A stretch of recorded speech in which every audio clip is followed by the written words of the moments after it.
All right, here we are at yet one more episode of Flipping Houses for Rookies. When will it ever end? Oh, me goodness. Episode number 439. Good morning, Peter. Morning, Bill, and hello, everybody. Here we go. So today's episode title is Creative Real Estate Financing Deals. Real examples for today's economy. Oh. Here's the description. $100 plus zero equals $10,000. Sound like funny math, right? Well, if you have $0 in your pocket right now, and you need to make serious cash in the next 30 plus days, the next 57 minutes could be the most important time you spend for you and your family this year. Here's why. I have actual deals in front of me that I would normally only share with high-end private coaching clients to jumpstart their income so they can pay down some debt, invest in other properties, or even take some time off. If you are stuck with wondering how real estate can fill your pockets quick, then these real live deal examples will transform you from thinking it is impossible to seem like this is a fifth grade math test. Listen, I know this sounds too good to be true, but if I put the proof in the profits and show you in simple, plain math instructions, you will soon want to talk to sellers and present these offers that sellers feel stupid saying no, and making you a 5-figure paycheck in the next 30 plus days. Interesting. Very, very interesting. Yeah. What do you think? It's a good way to end the year to start the year. Exactly. Because things. How do you like that math? How do you like that math? Well, that's my math. I've done 100 plus zero equals 10,000. Yep, we do it. I'm trying to remember if my first sale I even gave the guy. No, I didn't even give the guy 100 on the first sale. I just went with zero. Yeah. Yeah. Okay. Yeah. All right. Yeah. So let's do a little bit of housekeeping here. What I've been doing is telling folks, if you leave us a 5-star review for this episode, any other episode, or just subscribe to us, or anything like that, and you actually take a picture of it and send it evidence. If you give okay, so let's start over. If you leave a 5-star review and you take a picture of it and send it to flippinghousesforrookies@gmail.com. That's flippinghousesforrookies@gmail.com. I have all kinds of goodies. I have a $5,000 course I can give to you. I'm sorry, it's not a $5,000. How to make your first $5,000, which we have sold for I think as high as $500 at one point, and it went down I think to $297 or something like that. I also have scripts. The scripts that we're using today in Creative REI Replay, because that is our software company where people pay hundreds of dollars to use our services. It's actually our agency where we actually put creative real estate entrepreneurs in business with. It's like a franchise almost. It's a business in a box. It's got everything you need, right? And we got some killer specials going on right now. And you can find that at creativereireplay.com. But the important thing is I have scripts and I have a calculator and I have some really cool stuff that if you are serious about doing what we're talking about today, then you'll want some of these tools. So the way you get those tools is you leave us a 5-star review, you take a picture of it, and when you send the email to flippinghousesforrookies@gmail.com, you need to include the picture, because I have received some of these emails and I have no evidence. They're just asking for the free stuff. Ah, And as generous as I could be and send them back, I decided not to do that because if you can't follow my instructions here, I'm being rude. If you can't follow my instructions to take a picture of a 5-star review and send it in an email, I'm a little bit nervous about you doing some of these deals because you got to follow instructions. You got to do what you say you're going to do. You got a point. You got a point, dude.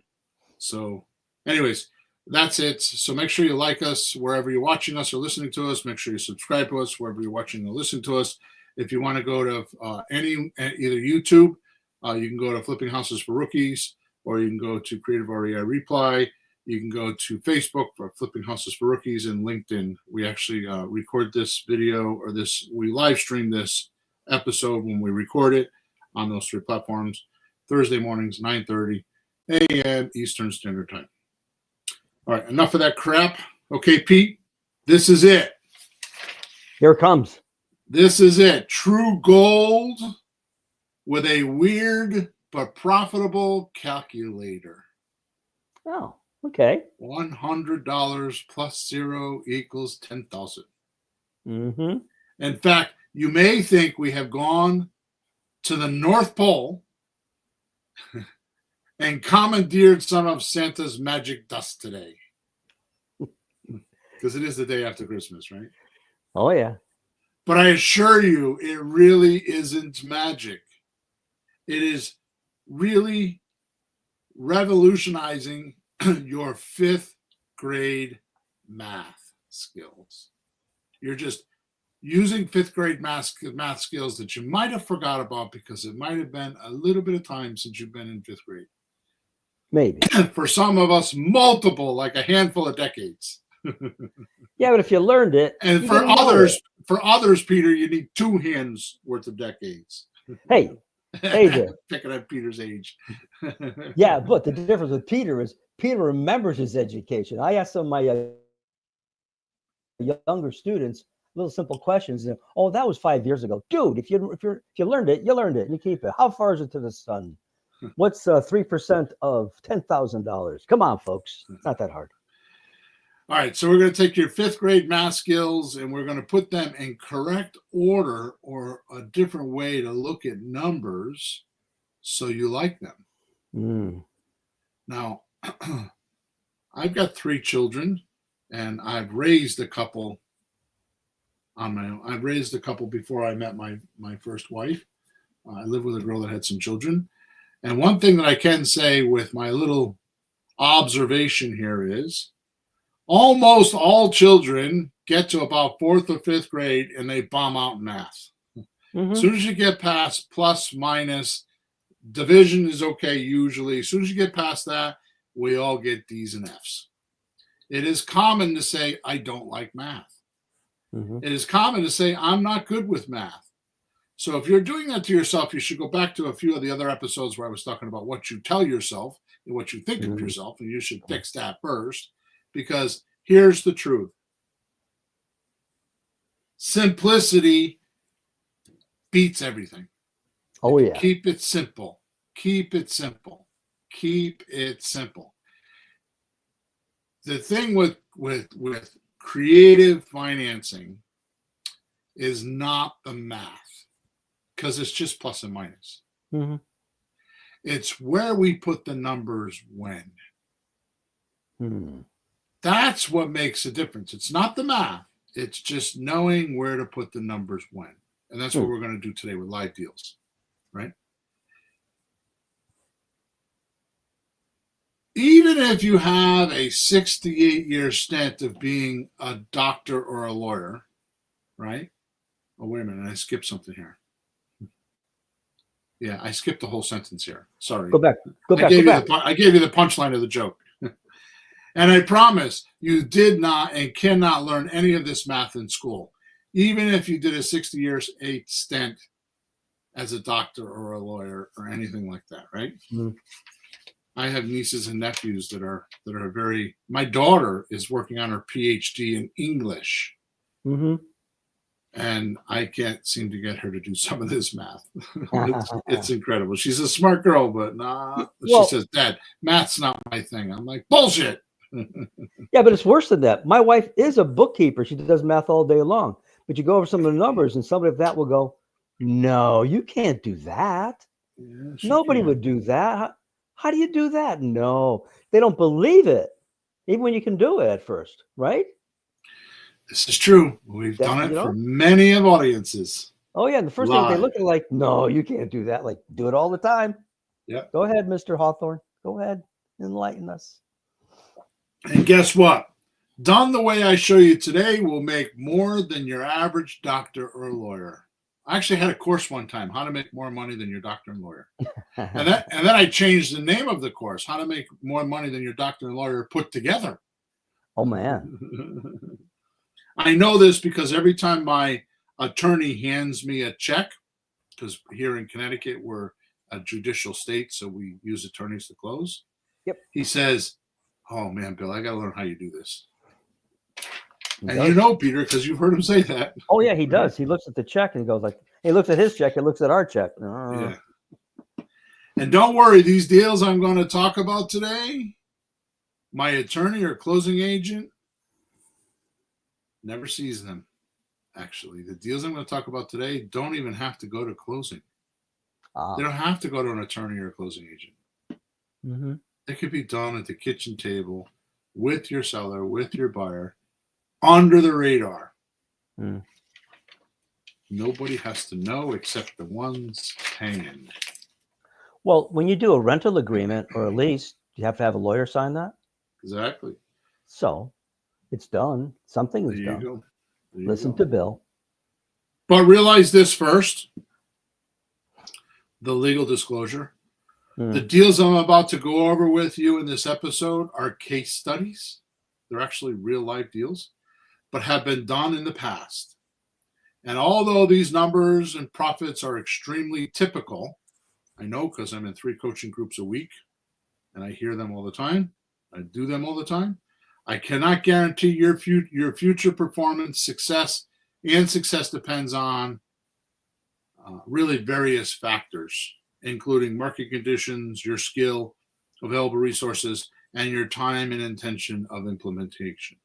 The last one is the most important, right? So this is not a get rich quick business. What I'm going to teach you today is the fastest way to make money in real estate, because most think you have to buy, acquire, get debt, fix, and then sell, and then get a check. And I've not been able to do that for less than 3 or 4 months. On a good day, I've had it take me as long as over a year to do it at times. Oh yeah. Then for those people that think they're being slick, they go off and they talk to the kings, which I won't name their names, of how you're going to wholesale property. And it sounds pretty damn good when you're in the seminar. And it sounds pretty damn simple, which is the reason why they're teaching it to you, is because it's simple for them to teach it to you while they're off doing other types of deals. Oh yeah, yeah. They're not doing wholesale deals like they're teaching. They'll do them. People like me, I do wholesale deals, right? I mean, you and I, Peter, this is a couple of years ago at this point. Actually, it's probably before COVID, I think. Yeah. You and I had a deal, right? I bought it, and we had, I think, $38,000 wholesale money made.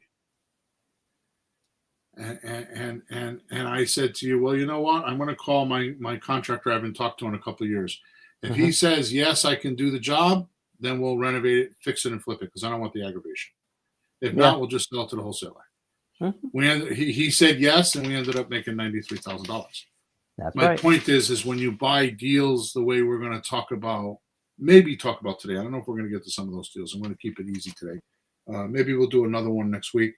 Which reminds me, if you're on my email list, you will know this, but on January 11th, 2025, I will be doing a subject to one-day event by Zoom. So if you're on my email, you'll be hearing about that very soon. The only one that knows about this right now is Sean, my other partner, because he's going to help me with it. So subject to event. I mean, you might be listening to this podcast after that date.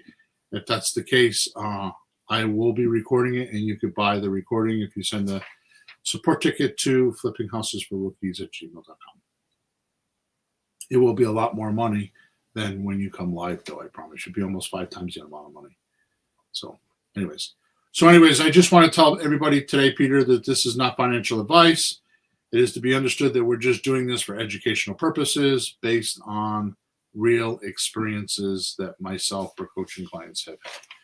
So realize that Understood. it is the average. A lot of people do these deals, but if you can't do these deals, there might be something going on either in your head or in your universe or in your market or something like that. And you might need a coach. And if you want a coach, send a ticket to flippinghousesforrookies@gmail.com, and I will send you a link, and we can do a free 45-minute consultation to see if you qualify for my program. And I have to tell you right now, it's in 10 years, it's the lowest it's ever been. I only got a few guys in there because I'm not promoting that at all because I got too many other things going on. And yeah, there you go. You ready, Peter? I'm ready to go. First example I have. These are typed out, so I'm going to read them first, and then we're going to talk about them, okay? Okay. First example I have, payment in the arrears, and they have no equity. Situation, seller has a $200,000 house, which you like because it's pretty, right? So what's the difference between a pretty house and an ugly house? Well, we're not talking cosmetics necessarily. We're talking it's livable. It might be dated, but everything works. There's no problem. It can be insured. You can move in. Right. So we should really say that, but it's an industry standard. So yes. So just because it has a 20-year-old kitchen doesn't mean it's an ugly house. Right? So pretty houses, it's all functioning and you can live in it. Ugly houses usually aren't. Okay? In my world, anyways.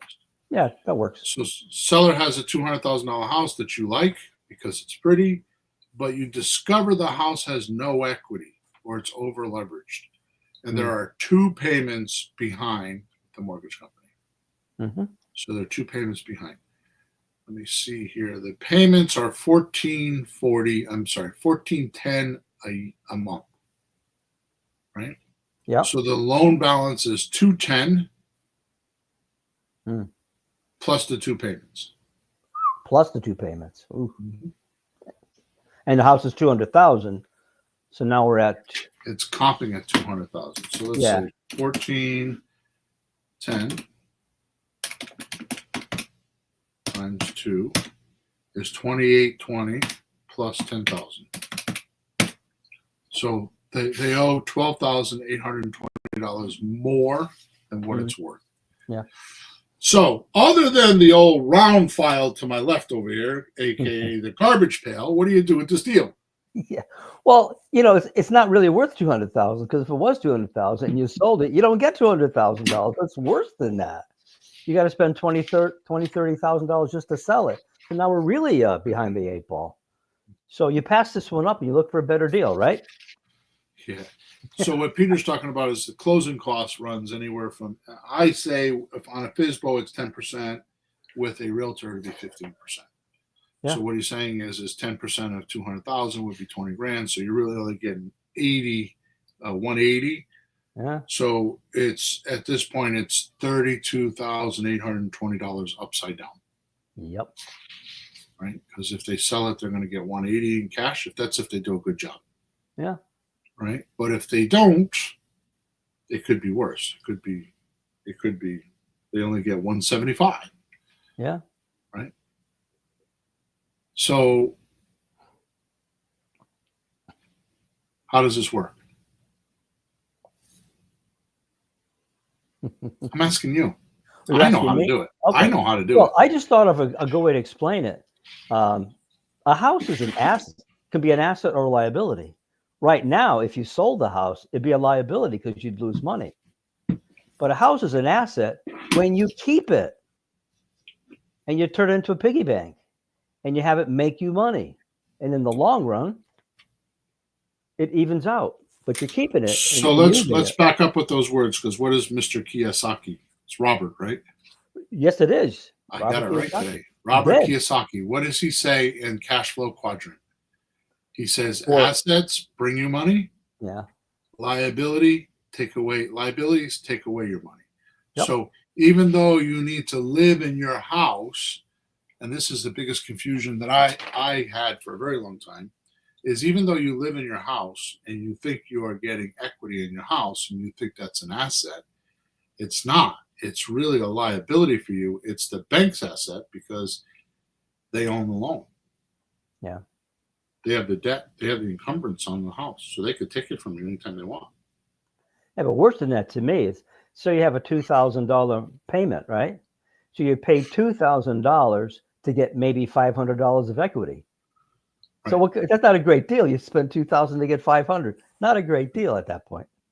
Like your car is a liability. You pay $300 a month for your car, and yeah, you get to go back and forth to work and go to the grocery store, and you have the freedom of doing whatever it is you choose to do. But it's really a liability because you're paying the $300, and you're getting something back. I mean, there is the argument of not everything is monetary. Not everything is money, but we are talking about money, so that's what we're going to talk about. Right now, granted, liabilities are not bad. Liabilities are not bad. You have to have liabilities. You have to have a house. You have to have a car. You have to have a grocery store. You got to buy groceries. You got to pay your electric bill and your heating bill and air conditioning bill and whatever you have to survive. Yep. Right. And we all have some sort of an income to do that, whether it be a W-2, and that dirty word we call job, just over broke, or if you are a self-employed entrepreneur, that is worse than the job guy because you're just scrounging around making just enough money to either pay payroll or yourself. It's kind of the same way when you're self-employed. We make it sound like it's a great thing when you're self-employed. The difference between the two is not whether or not you have more money or you're broke. The difference is when you go to do your taxes, you have less write-offs with a W-2 form than you do if you're an entrepreneur. Yeah. Right. So an entrepreneur, when you're a W-2 person, you get your money and your taxes are from there. So it's what they call after-tax money. Right. So write-offs are after-tax money. So like if you have investments and all that kind of stuff, it's after you get your W-2, and then you write down more. Where self-employment is before tax money. So what happens is you could write off a lot of things and bring your income down and have a less tax bill. Right? And most people are scrounging around, especially the last 3 or 4 years with the type of government we've had, where with inflation and all that kind of stuff. Most people are just scrounging around, just trying to get their bills paid, and they don't think about their tax money. But I promise you, you'll think about it as soon as you start making a little bit of bucks. You do a couple of these deals we're talking about, you get to the end of the year, you're going to want to do something with the things we're talking about because you won't want the tax bill. Yep. All right, so we have a $200,000 house. They owe $210,000, and they're behind $2,820 in payments. So you're not going to tell them what to do? You need me to do it? Well, you want me to get into the details? I want you to do whatever you think. Okay. Well, so let's do it this way. What's the first number you should figure out about this deal right now? I haven't said it yet. What's the first number you got to figure out? Well, we already know what we owe. Well, we know how much, we know how much we have to buy it for. Right. Well, the next thing would be if we're keeping it, like I said, if you keep it, it has a chance to make you money. But you have to know what does it cost every month and what could you get every month. So you see what your monthly income or outgo is going to be. You're going to break even, make a little more. That's the second thing you're going to do. The first thing you're going to do is how much can we sell it for?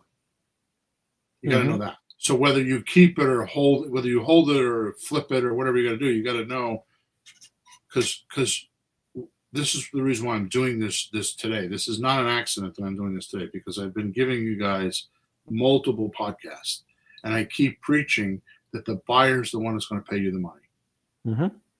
So what matters in this deal? Does it matter that the seller owes $200,000?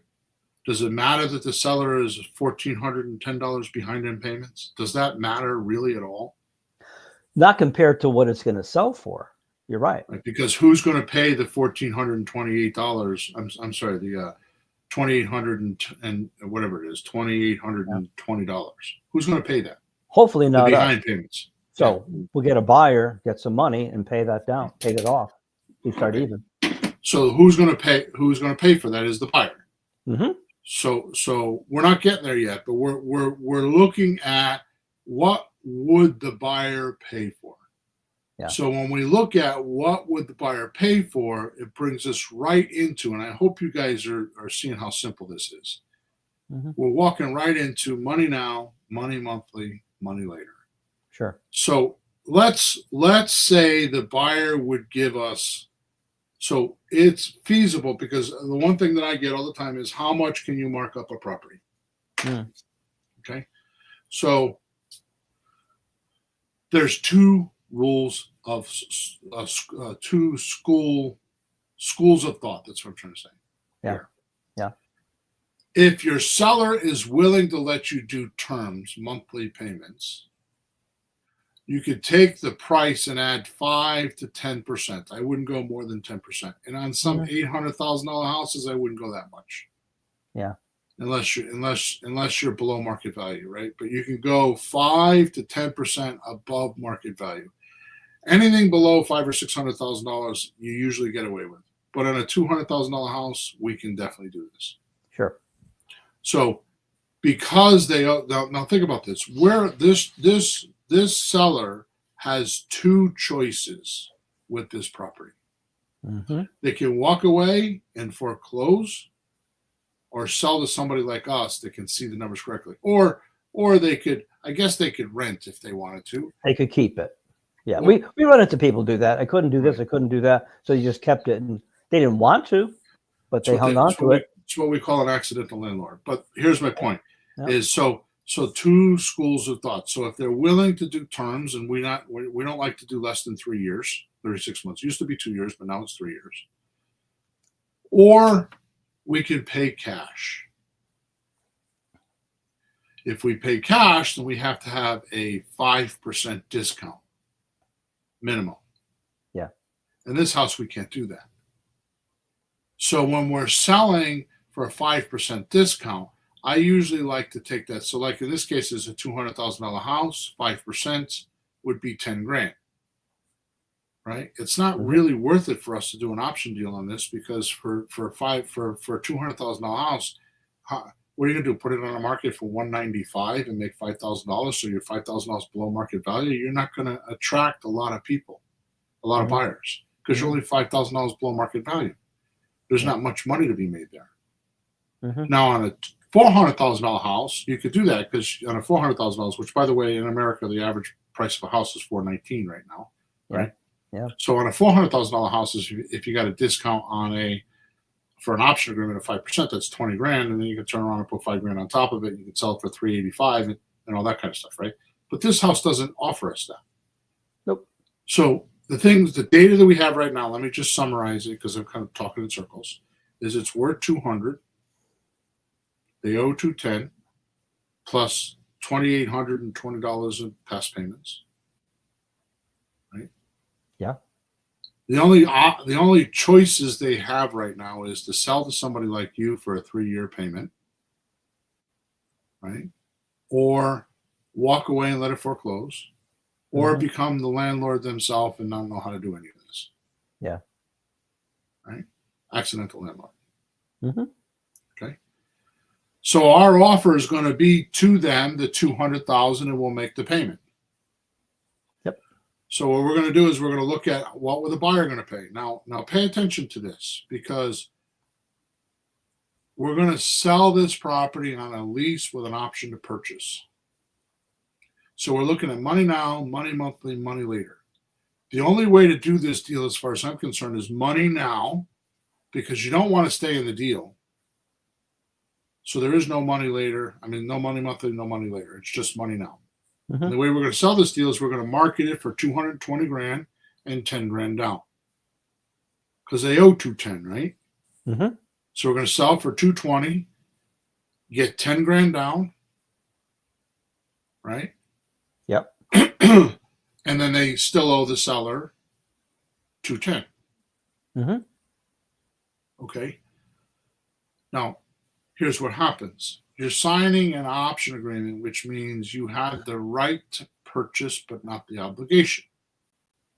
This deal is just toilet paper right now. It's worth nothing. It's not worth anything. It's on a scrap napkin, and we're ready to throw it away. It's worth nothing until we find a buyer that's willing to pay $220 and give us 10 grand down. Mm-hmm. This is why the buyer is so important, because this garbage deal then turns into a $10,000 profit for you with the right buyer. Because all we did was move the numbers around. Why would the buyer pay $220 for a house that's worth $200?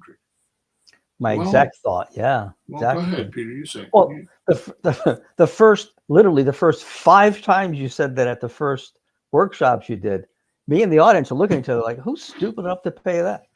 Well, figure this way: you've got a family that is renting and renting and renting. They can't buy a house for whatever reason, the credit, the down payment, something, which is a lot of people. They can't quite, so they're going to rent for the rest of their lives. How much are they wasting? So for them to have the opportunity to buy a house for a little more, in the long run, what's the difference? They're in a house. They're going to buy it. In a few years, that house is going to be worth $240,000, $280,000, and they'll have it. It'll work out in the long run. The money they save on rent is worth it. But also that emotional thing, like we got a house, the numbers actually work in the long run, but they're stuck in a rental with kids, wrong school district. Yeah. So the point on the point on the rent is there is happening here. You're paying this. They're paying for the house and just getting usage. You're not getting principal reduction. Mm-hmm. But they have the option agreement attached to the loan, to the lease, which means they could get their money back if they purchase and turn it into equity. Yeah.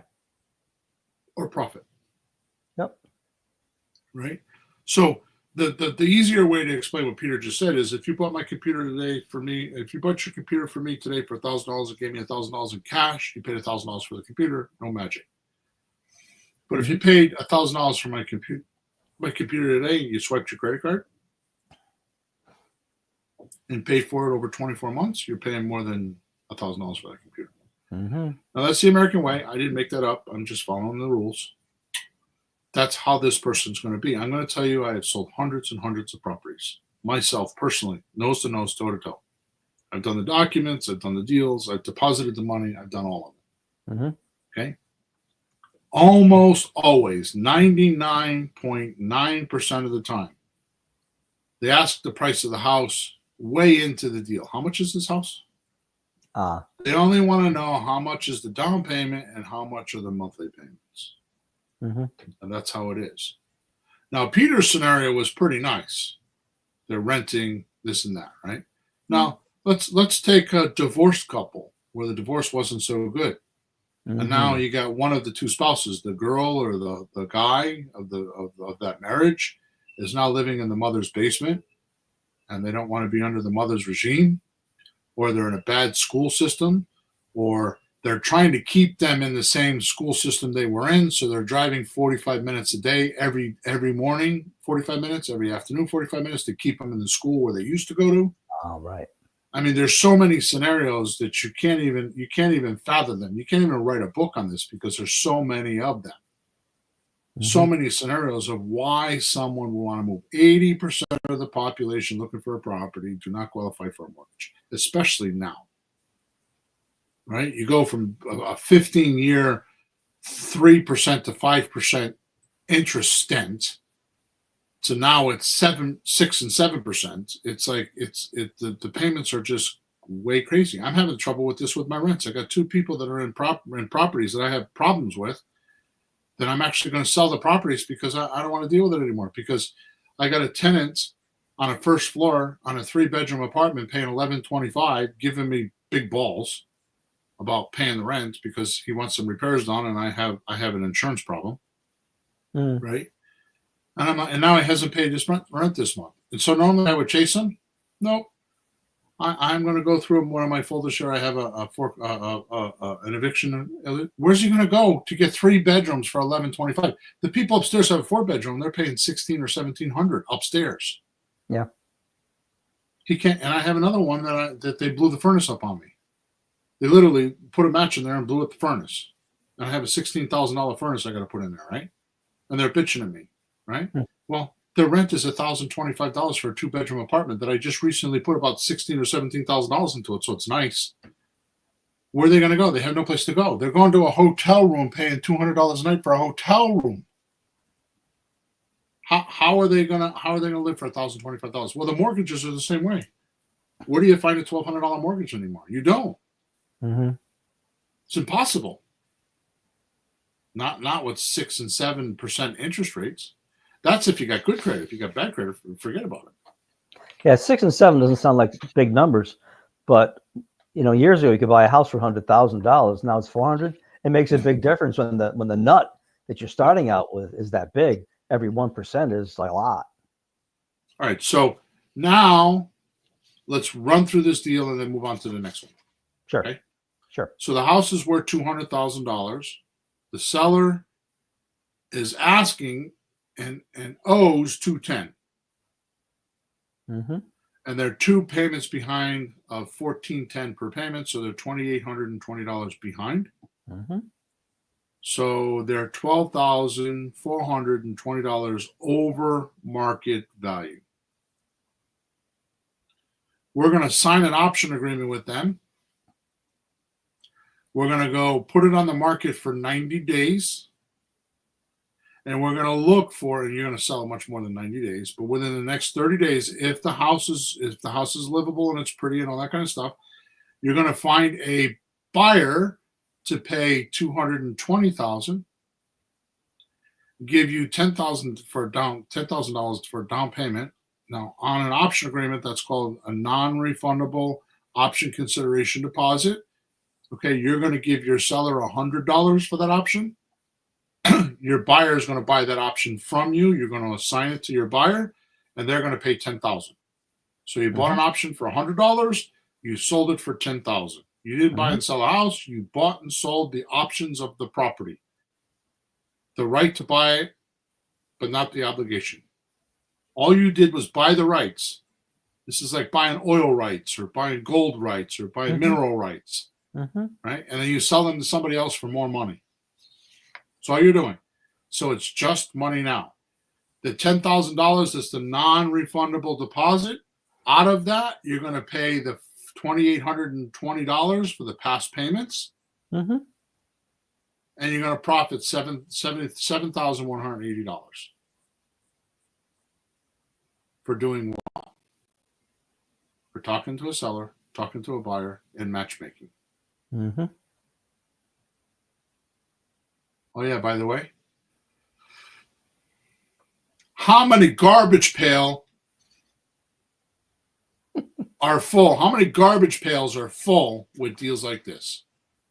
Well, Bill, From there's other no investors equity. that don't know not only that, but it's $12,420 more than what it's worth. You're helping a seller that couldn't sell a house. You're helping a buyer that couldn't normally buy a house. And you're making $7,180 for about 2 or 3 hours worth of work. Let's say you're not professional and it's 10 hours worth of work. Where else are you going to go and make $7,180 in 10 hours worth of work? What's that? $710.80 an hour? Yep. Where are you going to do that? Does your doctor make that much money? I don't know about that. Unless he's a surgeon. Yeah. Right? Get it? Oh, that's right. I don't have to go over it again, right? All right, so we're talking about the great equalizer. Money now, money monthly, money later. So in this deal, we have money now, we have no money monthly, and there is no money later. Right? Yeah. Well, there's no equity. I was thinking, should we keep this one? Nah. There's no equity, so you don't have any kind of a cushion if anything goes sideways. So you wouldn't want the liability. So let's do the same type of a deal. House has 15% worth of equity with payments in the rear. Mm-hmm. Okay. So the situation is the seller is already, so we're moving on to another deal, just so you're clear. The seller is ready to walk away from the house. It's too much trouble for them. You find out they have 15% worth of equity and they're flexible on terms. Right? So the balance is $171,000. The loan balance is $171,000. Mm-hmm. The monthly mortgage payments are $1,080, PITI, principal, interest, taxes, and insurance. And there are 3 payments behind, which is $3,240. And is this the same $200,000 value house? I believe so. Hmm. I didn't put it on the top of this paper here, but I think so, yes. It sounds about right. Yeah. Yes, it is. Yeah, because 50% would be about 170,000. Okay. It's a similar house then. Yeah. Okay. I think this is kind of the same deal, except it's and I know that I'm using $200,000 houses, and most people don't have that, but people listen to us all over the country. So some people listen to us and they got $80,000 houses, and some people listen to us and they got $800,000 houses. So I try to do something that's more realistic. Mm-hmm. Okay, so again, what I start with is, what can I sell it for? What would my buyer want to pay? And I'm going to say this again. I'm going to say this until they put me under the grass and put dirt on my head. Okay, because this is the way it is. The buyer is going to give you the money for this deal. So how much could you get from a buyer? And more importantly, how could you make this deal so that everyone wants it and they're fighting for this deal? Like this is kind of like Black Friday sale at the iPhone store when Steve Jobs was alive and he was releasing his brand new iPhone, and people camped out at the front doorstep of the iPhone stores to get their telephone because there were only so many made, and you wanted to be the first to have it. Oh yeah. So how do you create that scenario? Can you create that scenario? Right? And this is why I say the first thing, once you get numbers, the first thing you got to do is, really the first thing you got to do is you got to look at the loan to value ratio. We haven't talked about that. Right? So what we're going to do is we're going to take a calculator and we're going to put $171,000, hit the divide button, and then put in 200,000, and hit the equal button, and it's going to tell us what our loan to value ratio is.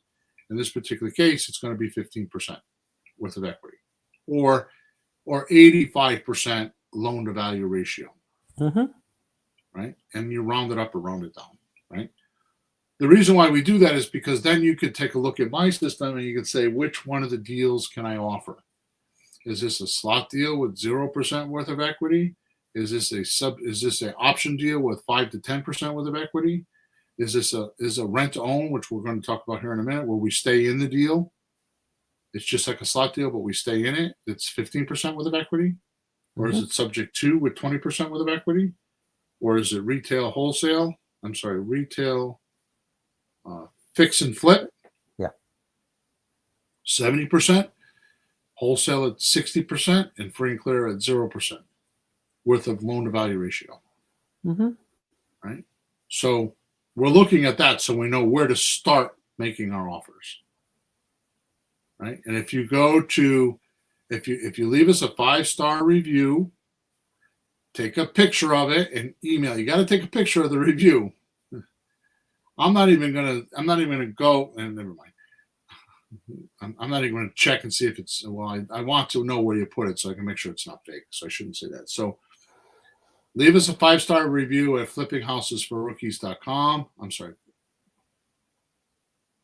Get tangled up here. Leave us a 5-star review at flippinghousesforrookies@gmail.com. And I will send you a course on how to make your first $5,000. And these numbers I'm giving you and the percentages and all that are all in that course, and I show you how to do it.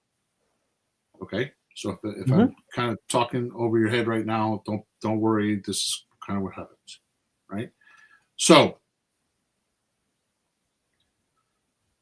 here's what I'm going to offer. I'm going to offer the 171 because they're going to walk away. Plus, I'm going to offer the $3,240 to catch up their payments. How much is it? What's the back payments? It was three three payments. Oh, gotcha. 3,200 something. Okay. So it's $1,080 per payment. So it gives us $3,240. Got it. Right. Mm-hmm. So I'm paying almost $175,000, $174,000 and change. Right. Mm-hmm. I'm going to sell it for $205,000. I'm going to get a $10,000 down payment, which is 5%, which means the balance that the buyer owes me is $195. Okay. Yep. And I'm going to get $1,600 a month for a lease payment. Why am I going to get $1,600 a month?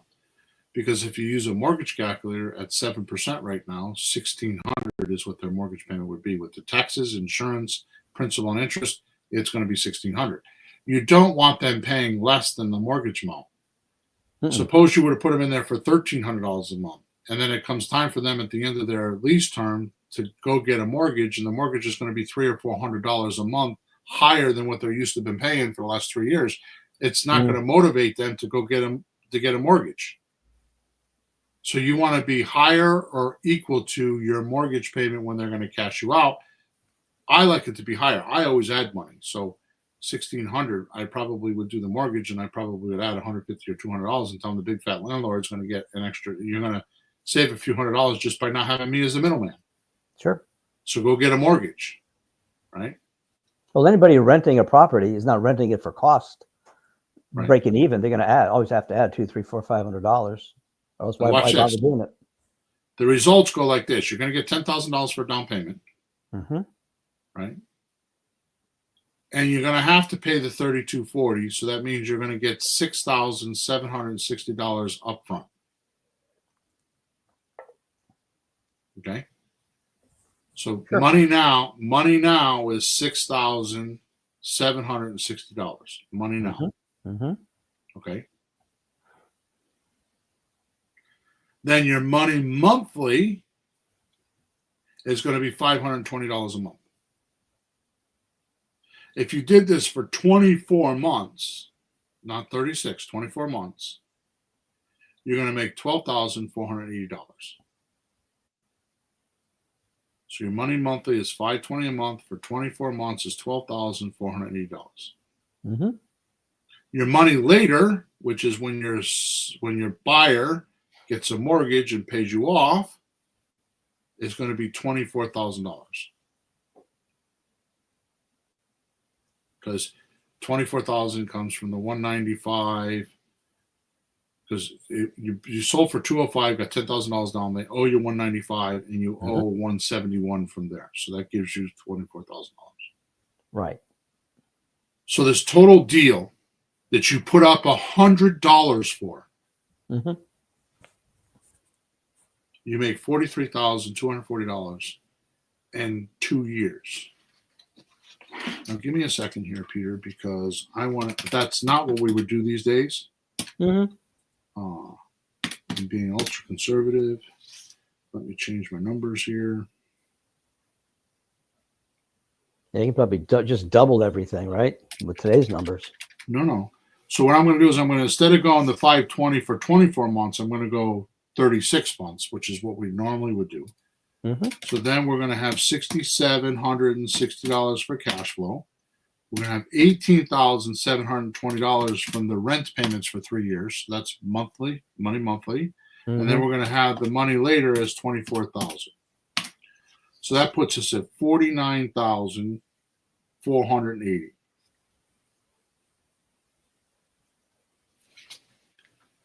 So let me ask you this question.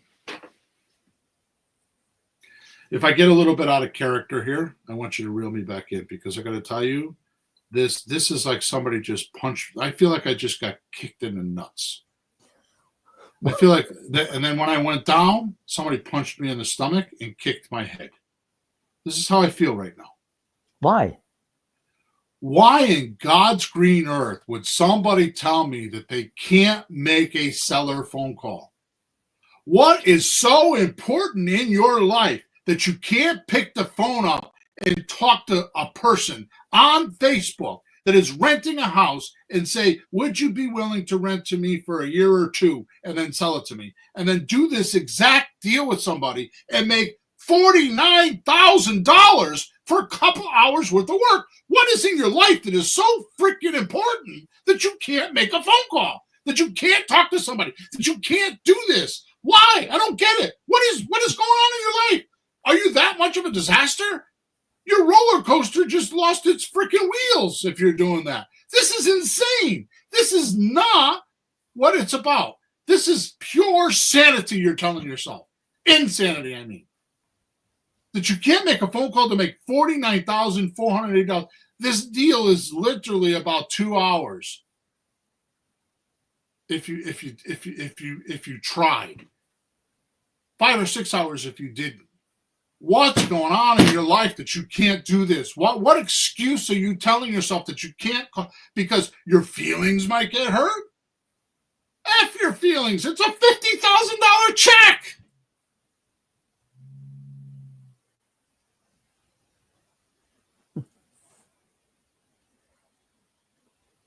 What was the name of that movie where the chick, the Baltic was her name, the pretty girl, the pretty actress, slept with the millionaire for $1 million a night with the husband? Oh, yeah, I don't remember the name of it. It was an old movie, right? Yeah. Everybody has a price. What is your price to make a phone call? Well, people get slapped on every day at work for a couple of bucks and yell emotional and what feelings get hurt every day at work. So listen to me. The difference. These deals are now. Wait a minute. We're post-COVID, means right after COVID. We're only a year or two out of COVID. For 3 years or 4 years during and after COVID, people were paying $20,000, $30,000, $50,000 above market value. You think these deals aren't out there?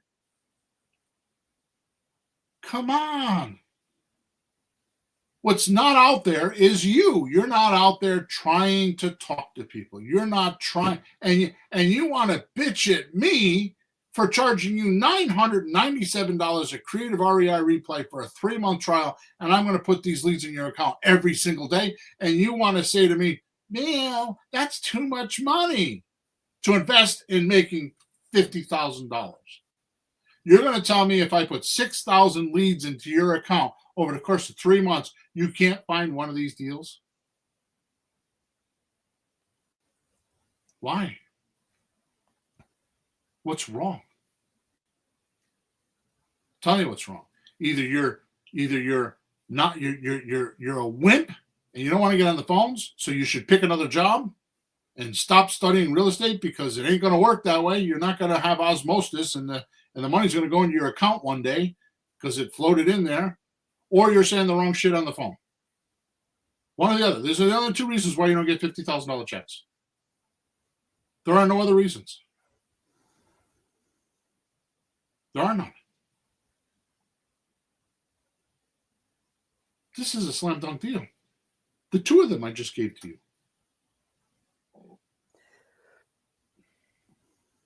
Nothing to say, right? The only thing you could say is if you look at it, you're not hurting the seller. I think this is kind of stupid sentiment. It's just a lie that the only way to make money is take it from somebody. The guy can't get rid of the house. He's over leveraged. He's in trouble. Or he's breaking even. He's not getting anything, and you're making something out of nothing. It's like going into the forest, picking up wood off the ground that nobody wants, bringing it to town, and selling it to people for their fireplace or their stove. Right. It's just sitting there doing nothing and not going to get anywhere. You're actually helping the person. And forget the guy buying it. The opportunity is what he's getting that he won't get anywhere else. An opportunity. He doesn't have to go on the forge for 2 hours to find the wood. Yeah, it's right there. And the guy says, well, I'll sell you the wood and you can do payments on the stove. Yeah. And now he's not cold anymore. Yeah. there's a way to arrange things that people work. You have to think it through, but it's already been thunk through. It's got to follow the instructions and the formulas, the patterns. All right, good, Peter. So let me just wrap this up with this comment, and then I'm going to move on to one more deal before we go. Okay. Yeah. So why wouldn't we make this a subject to deal and just take over the payments? Well, I like to have at least 20% worth of equity in my subject to deals. Unlike some others that are very popular on social media and have not, and then are not old enough to have gone through a few dips. Okay, I think you all know who I'm talking about. Most markets, when they dip not more than 20%. Now, Vegas and Florida have been known to be different, but the rest of the country is not like that. So the worst that's going to happen is if you buy this house subject to, which by the way means that you're getting the deed in your name and the mortgage is staying in your seller's name, you're stuck with those payments. No matter what, you're stuck with those payments. Yeah. Right. So you need to make sure you have enough equity, and you need to make sure that people are going to be paying you. In the beginning, I don't suggest you do that. I suggest you do these lease option deals or slot deals, as we're calling some of them. The first one was a slot deal. The next one was a rent-to-own deal. I suggest you do those deals and get used to it. And the reason why I'm telling you that is that's how you test before you invest.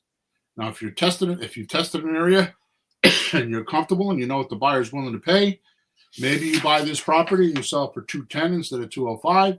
Maybe you put the check up for $3,240 because you have it, and you keep the property. But that's after you've tested, and now you're investing because you know what the area is about. You've done enough of these other deals we're talking about. You know what the buyers are willing to do. You know the good areas, the bad areas. You know a little bit more because you've done a handful of those other deals.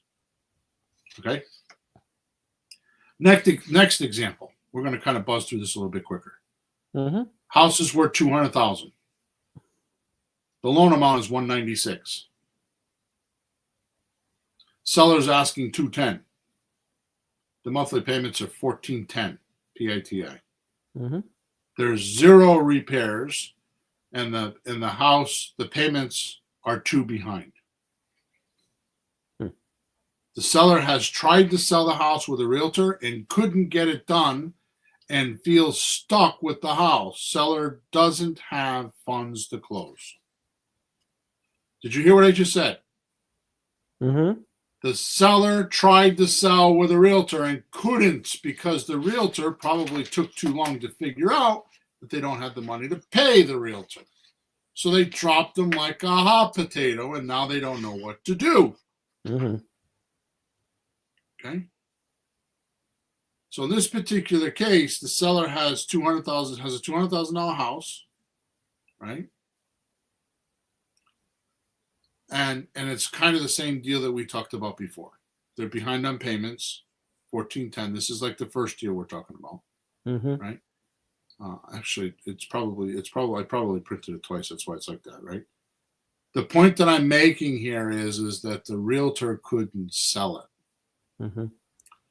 So the seller's asking $210, or they owe $210. Actually, they're asking $210. I'm going to change the deal. They're asking $210. So what do you tell the seller? I'm not paying you $210.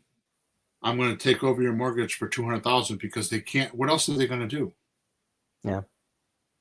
I'm going to take over your mortgage. We're going to leave your mortgage in place for $200. I'm going to give you a delayed cash out, which means I'm going to find you a person that normally couldn't buy a house or doesn't qualify for a bank mortgage right now, but I'm going to help them get qualified. We're going to put them in the house, and they're going to pay all the expenses. They're going to do all the landlording. So I'm going to assign them all the landlording. They're going to shovel the sidewalks, the snow. They're going to cut the grass. They're going to take out the trash. They're going to change the smoke detector batteries. They're going to do unclog toilets. They're going to do all the landlording. You become the bank. Okay. Now, listen to me, because I'm not going to do these numbers. I should probably go into the calculator to do this. But we're going to actually sell this house. We're going to actually give them. Let me do the numbers here. 200,000 times 30%. We're going to give them.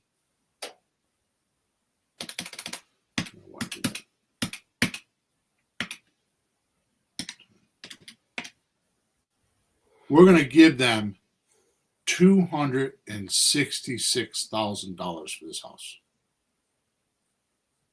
If you use our Grand Slam offer, we're going to show them how they could get cash flow, how they get principal reduction, how they get depreciation, and how they get appreciation.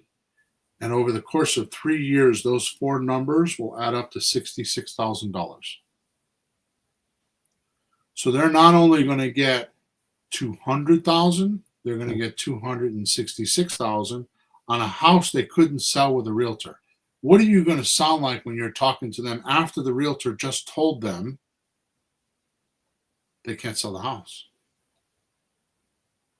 Which, by the way, could the realtor do this deal? Yeah. Yeah, the realtor could do this. The paperwork's in the MLS. They just don't know how to use it. They're not trained. No, they're trained to sell, take the money, go home. Right. They're not trained to be investors or hang on to properties or make it a long-term thing. So here's what happens. You're going to use the Grand Slam offer. In other words, the way you talk to somebody with this type of a deal. It's a script with our calculator. It's going to explain to your seller, well, I'm sorry to hear the realtor said that because I can get you $266,000 for this house over the course of 3 years. What do you mean? Do you have their attention? Hell yeah. Well, I'm going to give you, the calculator is going to show you, I'm going to give you this much for cash flow. I'm going to give you this much for principal reduction because the person renting is paying rent. They're not getting principal reduction. Mm-hmm. And I'm going to show you how to get depreciation on your taxes over the course of 27 years. And I'm going to show you how you can get appreciation because we bake it into the option agreement of 0.25% a month. So whoever is buying it from you is paying 0.25% a month to keep up with the appreciation. Mm-hmm. And we're going to make your past payments of $2,820. Now, Peter, I want to ask you this question. Mm-hmm. Seriously, because you do this. I don't do this anymore. You do it. Mm-hmm. I mean, I do it if I have to, but I don't do it as much as I used to in the last year or so, right? Is that making an offer to a seller so good that they feel stupid saying no? Hell yeah. They got a $200,000 house that's worth $200,000. They think they want $210,000. We're telling them, no, we're not giving you $210,000. We're going to pay $200,000 and pay the past payments. But if you do that and allow me to put somebody in this house for you for 3 years, 36 months, and make them the new owner, so there's no landlording because they now own the house. It's like you become the bank, like we were talking about earlier. It's no longer an asset. It's no longer a liability for you. It's now an asset.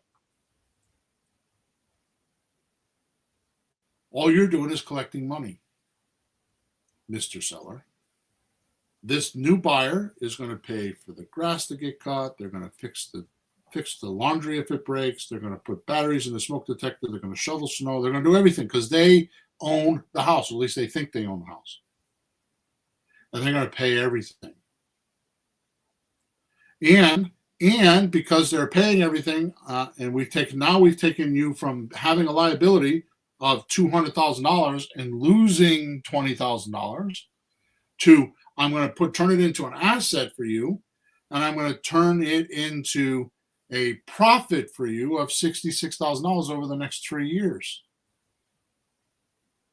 Because I'm going to get you cash flow, I'm going to get you principal reduction, depreciation and appreciation. And all it is knowing those numbers, which is the reason why I created it. All it is an Excel spreadsheet that does all the numbers for you. All you do is put the numbers in, and it tells you all that. And the script follows along with it. So you can explain, this is how I got this number. This is how I got that number. Now, Peter, seriously, I'll give that script to somebody. How much do you think that script is worth if you do one of these deals? Well, the value of the deal. It's worth it. Yeah, the 5,000, 10,000, 20,000. But then you get to use it more than once, right? Yeah. You get to use it over and over. In this particular case, we're going to take $10,000 down, and just like I told you on the first deal, we're going to make $7,180. We're going to make $7,180 on a seller that is blown away because they thought they were going to lose $20,000 and they were stuck in the mud. This is like an elephant being in quicksand and just can't get help because the problem is just too large. And you come along and you use the Grand Slam offer script and say, oh, well, not only can I pay you the $200 and not only can I pay your past payment, but I'm going to get a buyer to go in there that's going to pay you all these other things. So at the end of 3 years, you're going to make an extra $66,000 and not have the liability or have a lot less of the liability than you ever imagined. Yeah. That's incredible.